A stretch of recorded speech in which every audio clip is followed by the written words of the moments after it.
Hey everyone, it's Tammy, and this is another episode of Where's the Sun?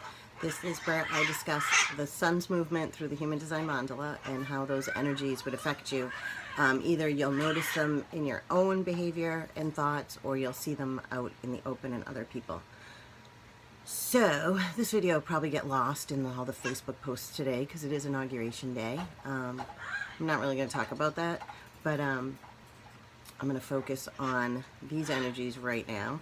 So we've been in, or the sun has been, I always say we, but I mean the sun, has been in the gate 60. And the gate 60 is about making things better. So we're in probably the 5th day of that. And if you remember, or if you listen to the video from the week before, we were in a place of ambition and figuring out what you need to do to make things work, or making sure that the ambitious ideas that you're having are doable.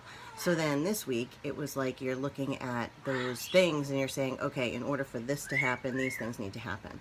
So it's been probably, I know for me, a couple weeks of pushing, thinking, pulling back some places, adding more things, clearing things out. It's just been really like nuts, basically. So something else that the 60 does is it takes like DNA or generational energy and it moves it forward. So a lot of times in that kind of energy, you're clearing up things from before so it doesn't repeat itself in the future. There was something, it was interesting at my other job today, the other day rather, at my other job. A gentleman was speaking, and a quote that he made was that the way things have happened historically impacts the way you deal with it today. So if something happened in your life 10 years ago and you dealt with it one day and it happened again yesterday, the information that you had from 10 years ago, you can either use that in the exact same way, or you can use that information to change the way that it happens this time. So it was kind of the same concept, and I thought it was kind of cool that it all blended together. So we only have a couple days left of that. I'm sure there's old videos you can search for the gate 60, or even my blog, my old blog that I used to do, where there's information on the 60. And there's lots of other people out there that have information out on human design. So I encourage you all to check that out too, because we all carry a little bit of a different energy, and what works for someone doesn't work for another, or maybe they'll give you a little more insight, or maybe I'll help clarify something they said. So do that. I like the gate that's coming up next. It's the gate 41, and it's kind of the gate of daydreaming.